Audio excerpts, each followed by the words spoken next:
So now we are moving for question 4, 9702, paper 22, February, March 2022.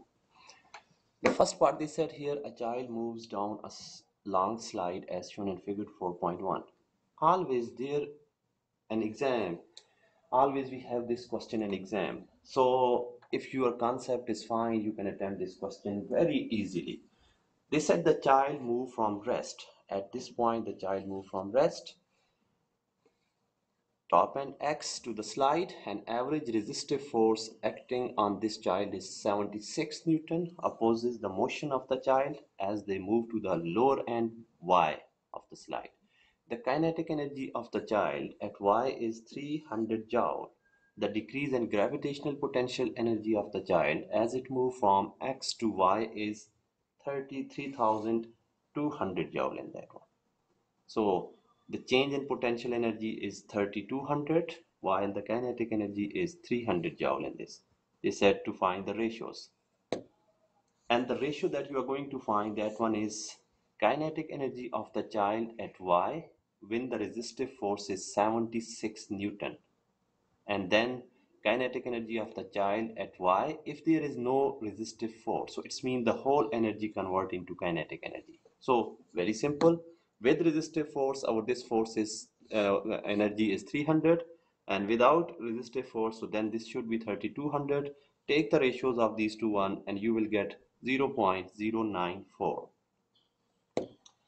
Then the second part they said here, use the answer in A to calculate the ratio, the speed of child at Y when the resistive force is 76 Newton, speed of the child at Y if there is no resistive force in that. So in this we are going, as we know that the kinetic energy is half mv square, and if we can see the relation between V and kinetic energy, that one is V is proportional to square root of kinetic energy in that. So it's mean when we are going to take the ratio, the speed with 76, we have already 300 joule kinetic energy, and when there is no air resistance, no resistive force, so then that one is 3200. So in this way we will get our answer 0.31. Same quantities ratio, no unit. Now after this they said calculate the length of the slide from X to Y. This is your X and this point is suppose our Y. When the object is coming down, we have the resistive force, so it's mean that your loss in potential energy equal gain in kinetic energy plus work done against friction.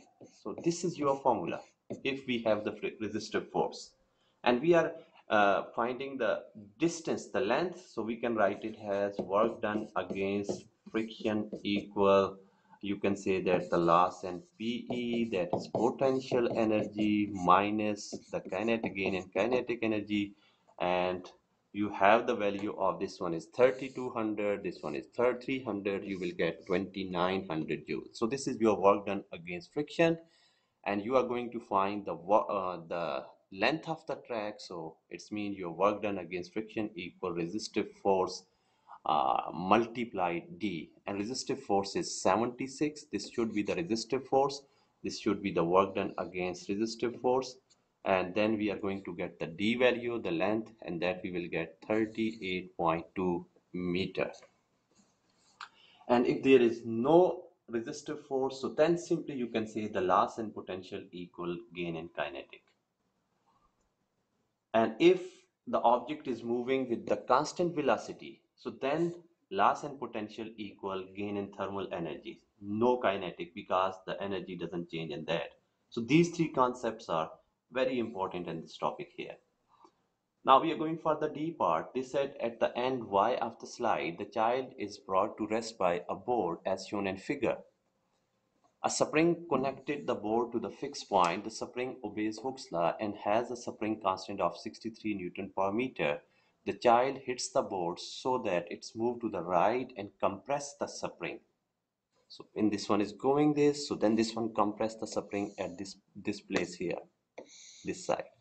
So when the spring compress, so this said the speed of the child becomes zero when the elastic potential energy of the spring has increase to its maximum value of 140 joule. Calculate the maximum compression. As we know that work equal or energy equal 1 over 2 k time of extension delta x square.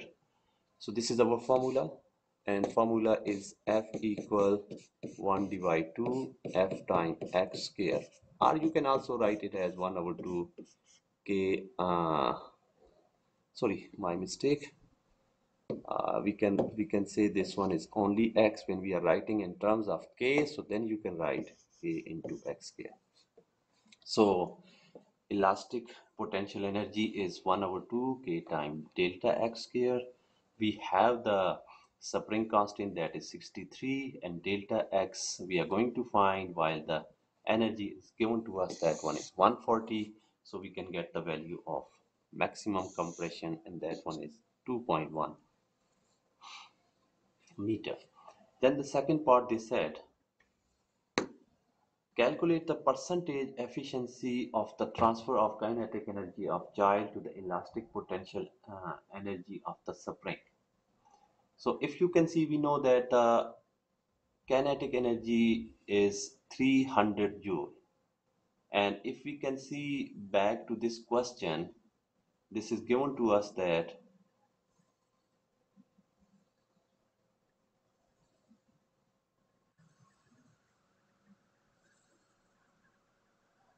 uh,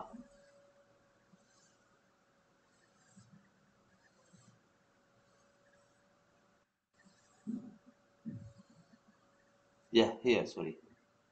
The increase is 140. The maximum value is 140 for that one. So that is given to us in previous part here.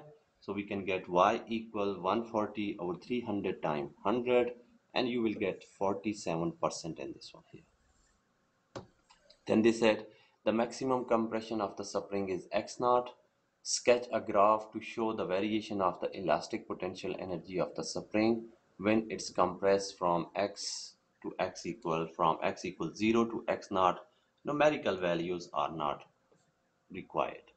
And as you can see that the elastic potential energy is uh, proportional to the square of delta x square.